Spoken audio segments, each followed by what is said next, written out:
આપ જોઈ રહ્યા છો સ્પાર્ક ટુડે ન્યૂઝ। દક્ષિણ ગુજરાતમાં આવેલા વિનાશક પૂર બાદ હવે રાહત અને પુનઃવસનની કામગીરી ચાલી રહી છે। ત્યારે નવસારી જિલ્લાના પ્રિન્ટ અને ઇલેક્ટ્રોનિક મીડિયાના પત્રકારોનું માનવતાનું એક ઉત્તમ ઉદાહરણ સામે આવ્યું છે।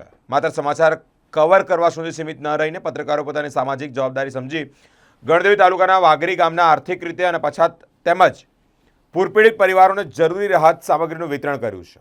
પત્રકારોની આ સંવેદનાપૂર્ણ પહેલ એ નવસારી જિલ્લા કલેક્ટર મનીષ ગુરવાણીએ પણ બિરદાવે છે। એક ખાસ રિપોર્ટ તે અંતર્ગત સામે આવ્યો છે। જિલ્લામાં અતિશય વરસાદના કારણે જે ગંભીર પૂરની પરિસ્થિતિ ઉદ્ભવી એને ધ્યાને લઈને આજે જિલ્લાના તમામ પ્રિન્ટ મીડિયા, સોશિયલ મીડિયાના રિપ્રેઝેન્ટેટિવ્સ દ્વારા સંયુક્ત રીતે રોજમર્રા દૈનિક જીવનની વસ્તુઓ, પાઠ્યપુસ્તકો, નોટબુક્સ અને અન્ય વિવિધ ઉપયોગી સામગ્રી જિલ્લાના વિવિધ ખૂણાઓમાં પોતાની રીતે સેવા ભાવ ધ્યાને રાખીને કરવામાં આવી રહી છે। હું સમગ્ર જિલ્લા વહીવટી તંત્ર વતી જિલ્લાના પત્રકારોની આ કામગીરીને બિરદાવું છું અને આ કામથી પ્રેરણા લઈને જિલ્લા વહીવટી તંત્ર સાથે આ પ્રકારની કામગીરીમાં જોડાવા માટે વિવિધ સ્વયંસેવી સંસ્થાઓને, NGOsને અને અલગ અલગ એસોસિએશન્સને અપીલ પણ કરું છું।